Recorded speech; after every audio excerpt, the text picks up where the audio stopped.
No olvides darle like y suscribirte a nuestro canal. Cuando yo era niña, mi primo se quitó la vida. Yo todavía era pequeña, pero lo suficientemente grande como para recordarlo con claridad, su rostro, su voz, su forma de reírse y la manera en que siempre parecía tener una energía distinta al resto.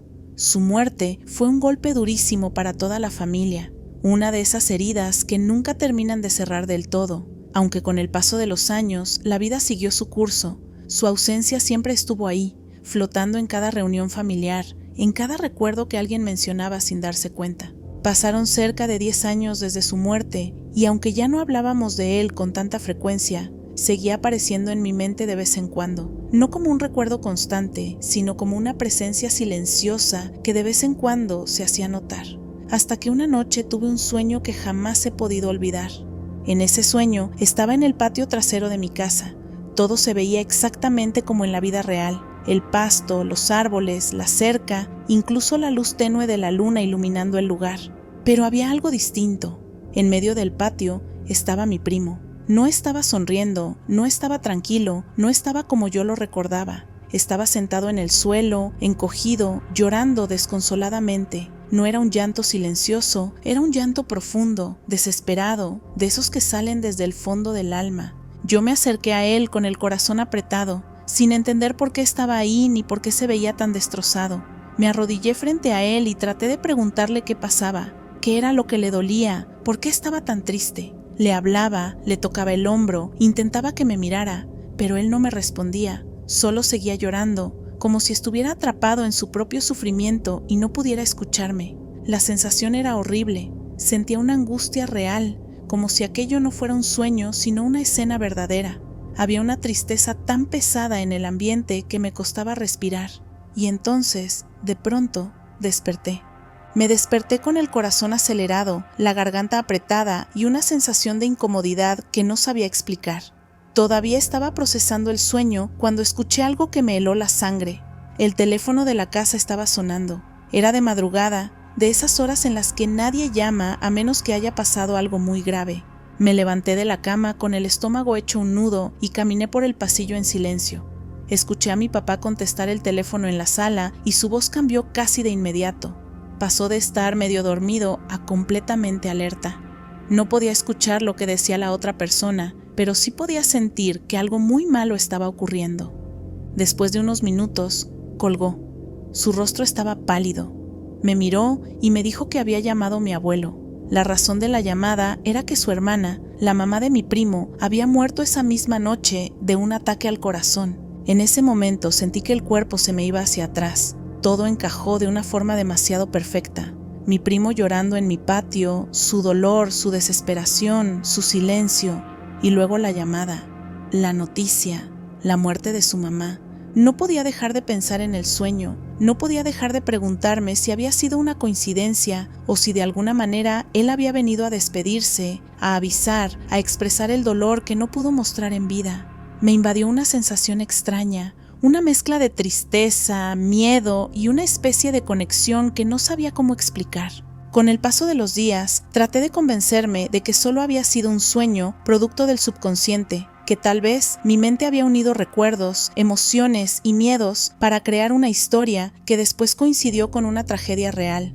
Pero, aunque intento explicarlo de esa manera, hay algo dentro de mí que no logra aceptar que fue solo una casualidad, porque el llanto de mi primo se sentía real, su presencia se sentía real, y la sincronía entre el sueño y la llamada fue demasiado exacta para no estremecerme. Desde entonces, cada vez que pienso en él, recuerdo esa noche. Recuerdo su rostro bañado en lágrimas, su cuerpo encorvado, su silencio. Recuerdo despertarme con esa sensación de angustia y luego escuchar el teléfono sonar en medio de la oscuridad.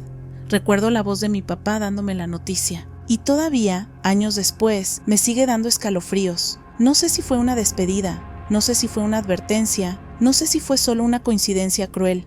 Pero sí sé que esa noche marcó para siempre la forma en la que veo los sueños, la muerte y esas conexiones invisibles que a veces parecen cruzar entre este mundo y algo más.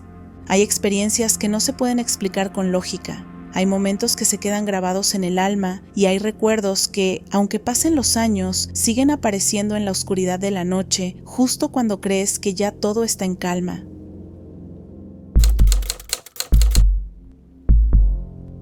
Estaba jugando fútbol en la secundaria en los años 90 cuando todavía teníamos recreo al mediodía y salíamos corriendo al patio después de comer. No era especialmente bueno jugando, la verdad, pero podía correr rápido y patear fuerte, así que con eso bastaba para que me dejaran participar.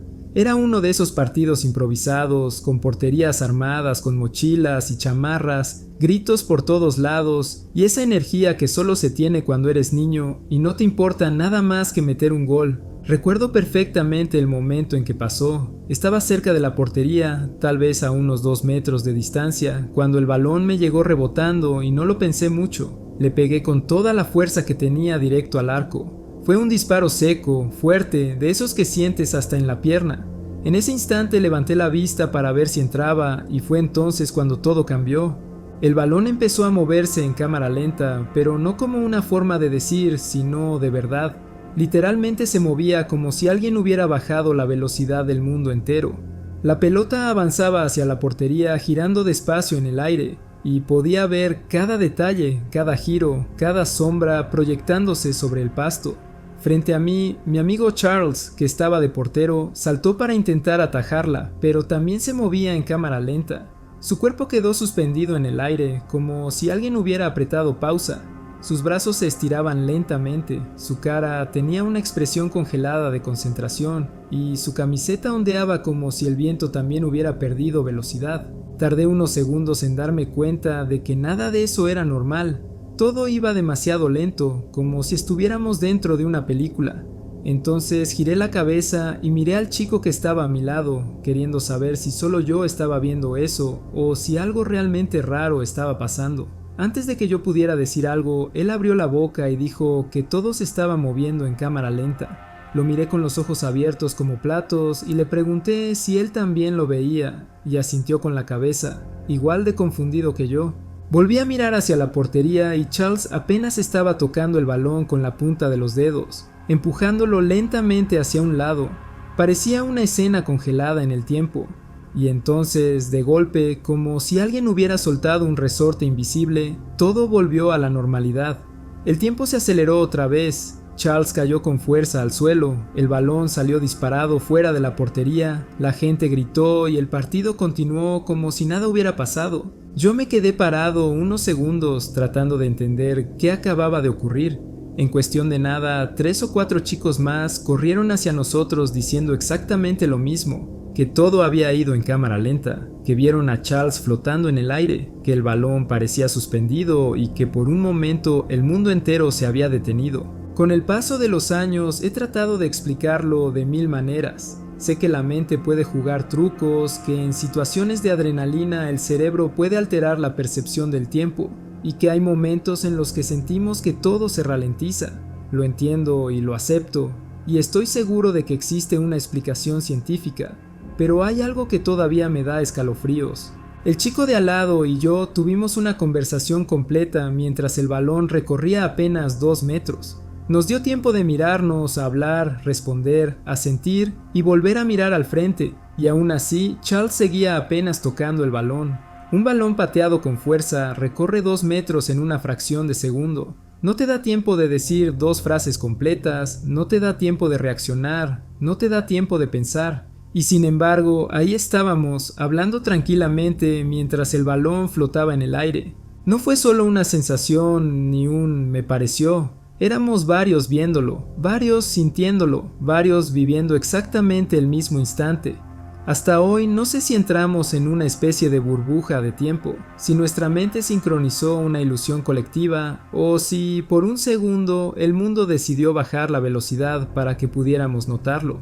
Pero sé que ese momento quedó grabado en mi memoria como uno de los más extraños de mi vida, como si por un par de segundos hubiéramos atravesado un portal, como si el recreo de la secundaria se hubiera convertido en una escena de ciencia ficción y como si el tiempo hubiera parpadeado y nosotros lo vimos.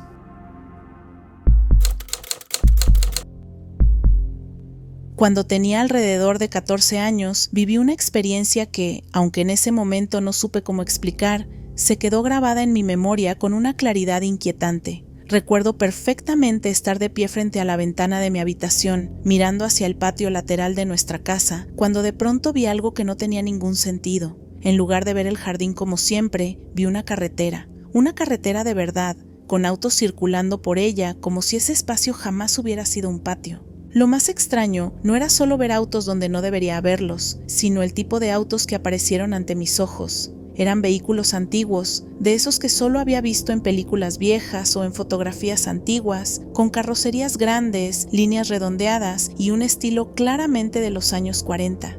Y eso era lo más raro de todo, porque estábamos en los años 70. Aquellos autos no pertenecían a mi época, ni a mi vecindario, ni a mi realidad. Nuestra casa estaba dentro de un fraccionamiento con terrenos bastante grandes. Las calles estaban bien definidas y la avenida principal pasaba mucho más lejos, en una zona completamente distinta. No había ninguna razón para que hubiera tráfico atravesando nuestro patio lateral. Sin embargo, ahí estaban esos autos, avanzando con total normalidad, como si siempre hubieran pasado por ahí.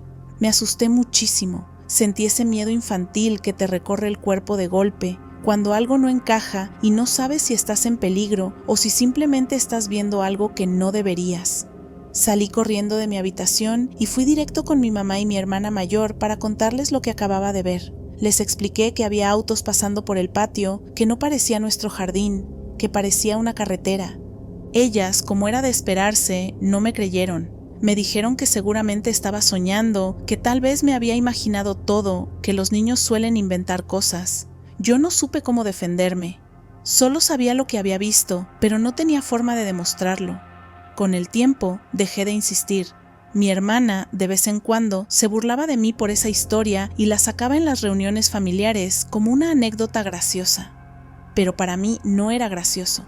Conforme fui creciendo, empecé a notar algo muy raro. Cada vez que entraba a esa parte del patio lateral, sentía una incomodidad difícil de describir. No era miedo exactamente, pero sí una sensación extraña, como si no debiera estar ahí, como si ese lugar no me perteneciera del todo. Me daba escalofríos, me sentía observada, y sin saber por qué, siempre quería salir rápido de ahí. Pasaron los años y yo ya tenía alrededor de 12 o 13 cuando mi abuela vino a visitarnos. Un día, mientras mi hermana y yo estábamos en el patio, ella comenzó a contarnos historias de su juventud y de cómo era el lugar donde ahora vivíamos cuando ella era niña. Nos dijo que, en aquellos tiempos, toda esa zona era parte de una gran granja y que la carretera principal pasaba justo por donde estaba nuestro patio lateral. Nos explicó que, cuando la granja fue vendida y dividida en lotes para construir casas, la carretera fue desviada y movida a otro lugar. Pero durante décadas, ese camino había atravesado exactamente el terreno donde ahora estaba nuestra casa. Mi hermana y yo nos miramos en silencio. Yo sentí cómo se me erizaba la piel. Lo único que pude decir fue: sí, ya lo sé. Mi hermana me miró confundida y mi abuela levantó una ceja intrigada. Entonces les conté lo que había visto cuando era pequeña, les hablé de los autos antiguos, de la carretera que apareció frente a mi ventana, del miedo que sentí y de la sensación que siempre me daba ese lugar del patio. Por primera vez, nadie se rió. Años después, ya siendo adulta, decidí investigar por mi cuenta. Busqué mapas antiguos, fotografías aéreas y registros del desarrollo urbano de la zona. Y ahí estaba, clarísimo, una carretera atravesando exactamente el lugar donde se encuentra nuestra casa. Una carretera que existió hasta los años 40, justo la época de los autos que yo había visto. No supe qué sentir. Por un lado, estaba la satisfacción de saber que no estaba loca, que no me había inventado nada. Pero por otro, apareció una pregunta que nunca he podido responder. ¿Cómo pudo una niña de 4 años ver algo que había desaparecido décadas antes? No había visto fotografías, no conocía la historia del lugar, nadie me había contado nada. Y aún así, yo había visto esa carretera, la había visto como si todavía existiera. A veces pienso que, por un instante, mi mente se asomó a otra capa del tiempo, como si la memoria del lugar hubiera quedado grabada en la tierra y por alguna razón yo pude verla, como si el pasado no se hubiera ido del todo y por un segundo se hubiera superpuesto con el presente. Desde entonces, cada vez que paso por ese patio, no puedo evitar imaginar los autos antiguos cruzando frente a mí. No puedo evitar pensar en la gente que recorrió ese camino décadas antes de que yo naciera. Y no puedo evitar preguntarme cuántos otros lugares guardan recuerdos que ya no vemos, pero que siguen ahí, esperando a que alguien los observe. Tal vez los lugares también tienen memoria, tal vez el tiempo no es tan lineal como creemos, y tal vez, cuando somos niños, estamos más abiertos a ver cosas que los adultos ya aprendieron a ignorar. Sea lo que sea, sé que lo que vi fue real para mí, y sé que ese patio nunca volvió a sentirse como un simple jardín, porque, en el fondo, siempre será una carretera que ya no existe, pero que, por alguna razón, una vez volvió a aparecer. Esto pasó en el año 2003, cuando yo todavía era adolescente y la vida parecía mucho más simple de lo que realmente era. Tenía un amigo llamado Ian que vivía a unas cuantas casas de la mía. Venía de una familia complicada, de esas donde siempre había problemas, discusiones y situaciones difíciles. Pero él, a pesar de todo, era un buen chico. Tenía un humor particular, una sonrisa fácil y una forma de hablar que hacía que cualquier momento con él se sintiera más ligero. Un día como cualquier otro, fui a pasar la tarde a las maquinitas del barrio. Era uno de esos lugares llenos de luces, sonidos electrónicos, máquinas viejas y el olor inconfundible de las fichas y la alfombra gastada. Estaba jugando un rato cuando me encontré con Ian. Nos saludamos, nos reímos, hablamos de tonterías, de juegos, de la escuela, de la vida en general. Nada fuera de lo normal, nada que pareciera importante en ese momento. Después de un rato miré el reloj y me di cuenta de que ya se estaba haciendo tarde. Tenía que volver a casa antes de la cena, así que le dije que me iba. Ian se quedó mirándome con una expresión medio triste, medio en broma, y me dijo: "No te olvides de mí ahora", como si estuviera exagerando a propósito. Yo me reí, le di una palmada en el hombro y salí de las maquinitas sin pensar que esas serían las últimas palabras que escucharía de él. Caminé de regreso a casa por las calles que conocía de memoria. Era una tarde tranquila, de esas en las que el cielo empieza a cambiar de color y el aire se vuelve más fresco. Pero antes siquiera de llegar a mi calle, empecé a ver algo que me hizo frenar en seco. Luces rojas y azules iluminaban toda la cuadra. Sirenas apagadas, patrullas estacionadas por todos lados, policías hablando entre ellos, vecinos mirando desde las veredas. Había por lo menos 20 patrullas en la calle. Sentí un nudo en el estómago. Caminé más rápido, tratando de entender qué estaba pasando, con el corazón empezando a latirme cada vez más fuerte.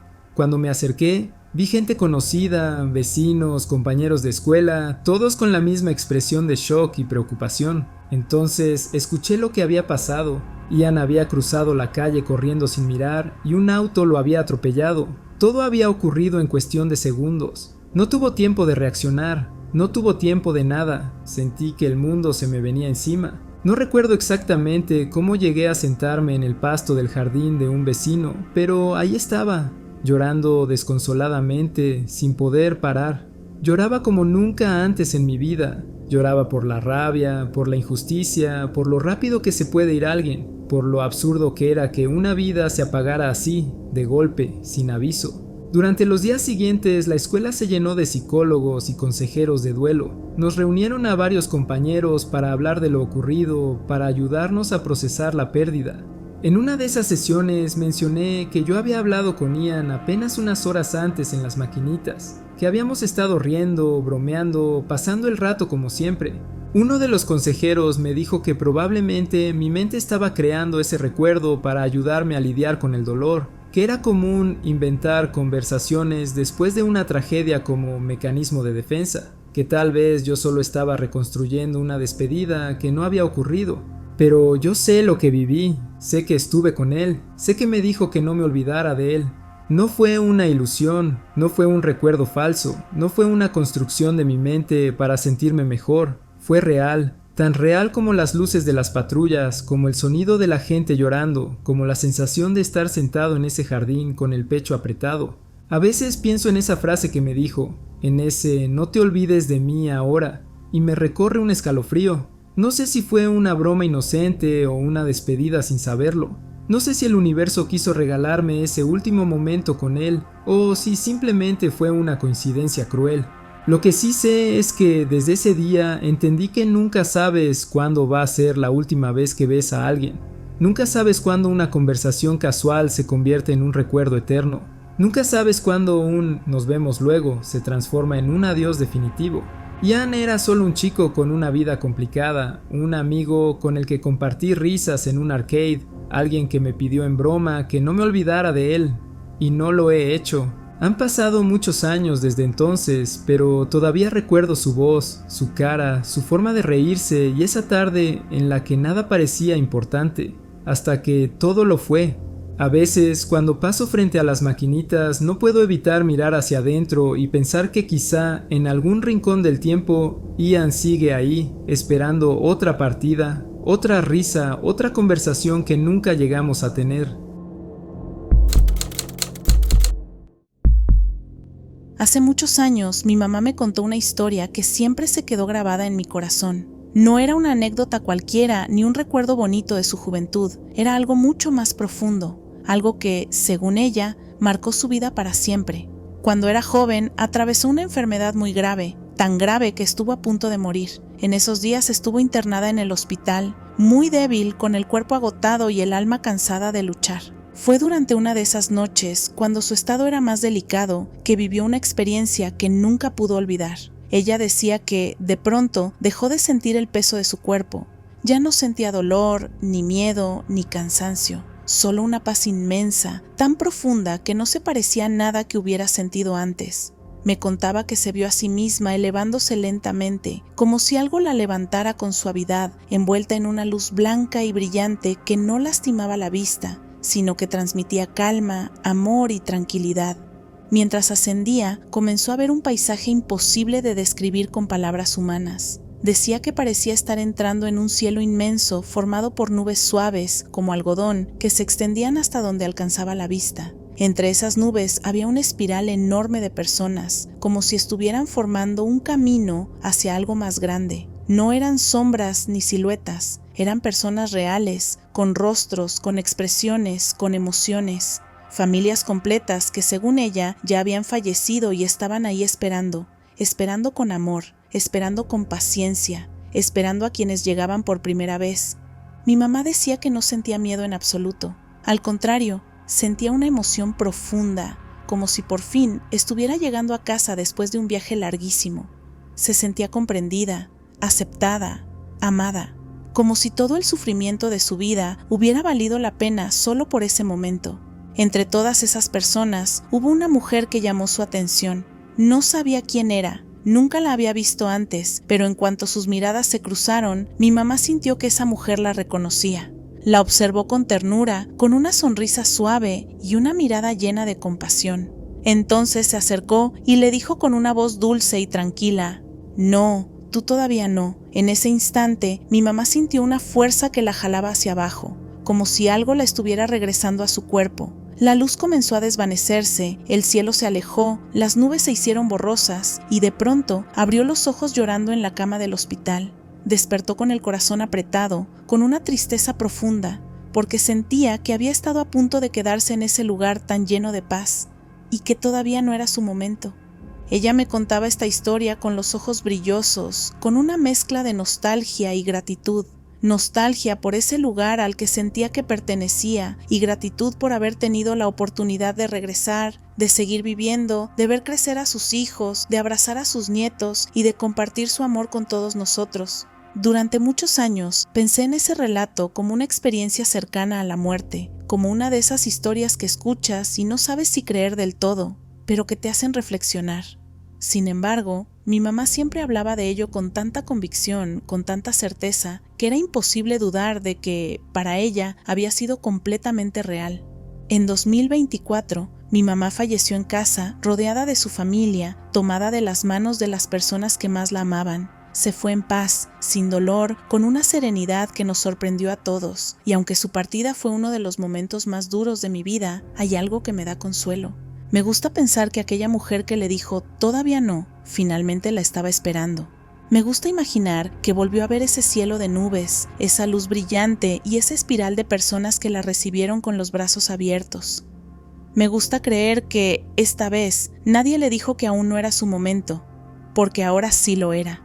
Y ahora, cada vez que pienso en la muerte, ya no la veo como un final, la veo como un regreso, como volver a casa después de un largo camino, como reencontrarse con quienes se fueron antes y nos esperan con amor. La historia de mi mamá me enseñó que la muerte no es el final del amor, ni del alma, ni de los recuerdos. Me enseñó que quizás solo es una puerta más, una transición hacia algo que todavía no comprendemos del todo, pero que existe. Y aunque la extraño todos los días, sé que algún día, cuando llegue mi turno, tal vez alguien también me mire con ternura y me diga, ahora sí, bienvenida a casa.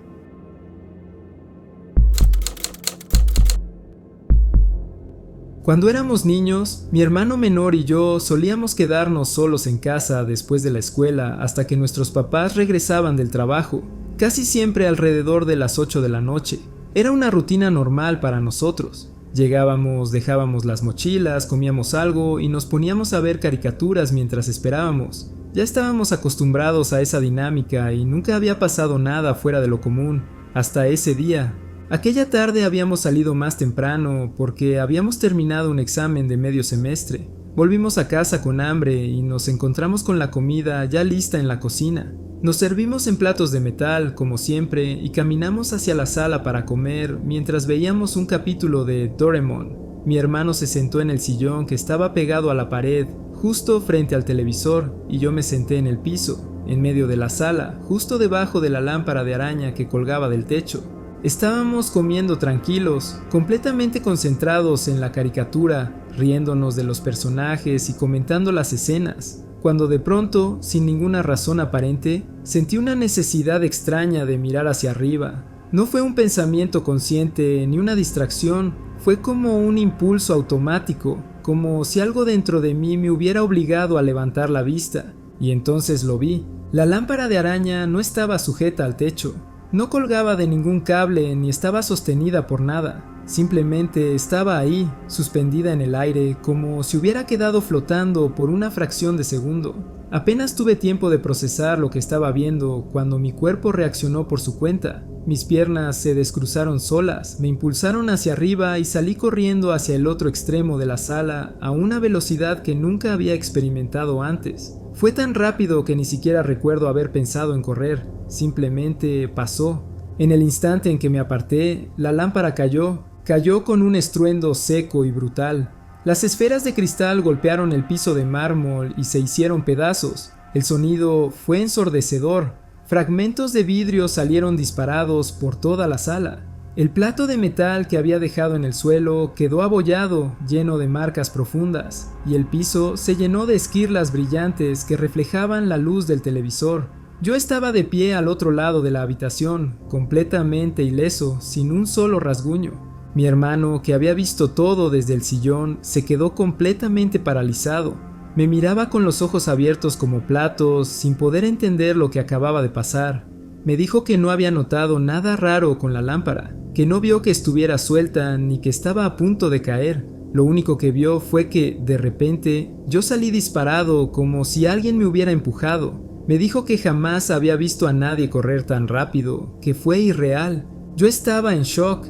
El corazón me latía con tanta fuerza que sentía que se me iba a salir del pecho. Las manos me temblaban. Traté de marcar el número de mis papás para avisarles lo que había pasado, pero estaba tan alterado que no podía ni siquiera presionar bien los botones del teléfono. Me equivocaba una y otra vez. Me costaba respirar, me costaba pensar. Nos quedamos los dos parados en medio de la sala, rodeados de vidrios rotos, sin saber qué decir ni qué hacer.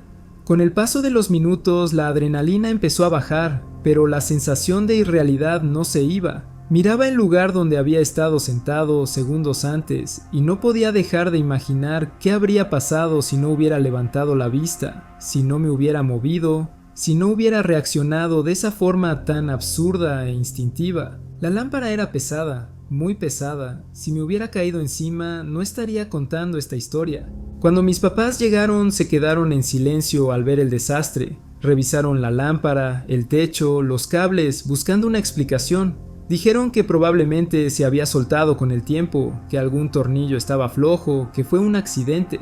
Pero ninguno pudo explicar por qué justo en ese momento decidí mirar hacia arriba, ni cómo fui capaz de moverme tan rápido. Con los años he pensado muchas veces en ese instante. He tratado de entenderlo desde la lógica, desde la biología, desde los reflejos humanos. Tal vez fue intuición, tal vez fue una reacción inconsciente a un sonido imperceptible. Tal vez fue pura suerte, pero hay algo que no puedo ignorar. Yo no escuché nada, no vi la lámpara moverse, no sentí vibraciones, ni hubo una advertencia clara. Y aún así, mi cuerpo supo que tenía que salir de ahí, como si alguien me hubiera jalado, como si algo me hubiera empujado, como si una voz silenciosa me hubiera dicho, «Muévete, ahora». Han pasado más de 13 años desde aquel día y todavía se me eriza la piel cada vez que recuerdo el sonido del cristal rompiéndose, la sensación de correr sin pensar y la imagen de la lámpara destrozada en el piso donde yo estaba sentado segundos antes. No sé si fue instinto, no sé si fue suerte, no sé si fue algo más, pero sé que, de alguna manera, ese día alguien o algo me salvó la vida. Antes de terminar este video, queremos darnos la oportunidad de saludar y agradecer a nuestra comunidad de tenebrosos. Valoramos mucho su apoyo. Cada suscriptor, cada comentario, cada like nos motivan a seguir creciendo y mejorando. Ustedes nos dan la oportunidad de hacer algo que nos apasiona y recuerden que si tienen una historia para compartir con nosotros, no olviden enviarla a nuestro correo electrónico que está en la descripción del video. Nos vemos en el próximo universo.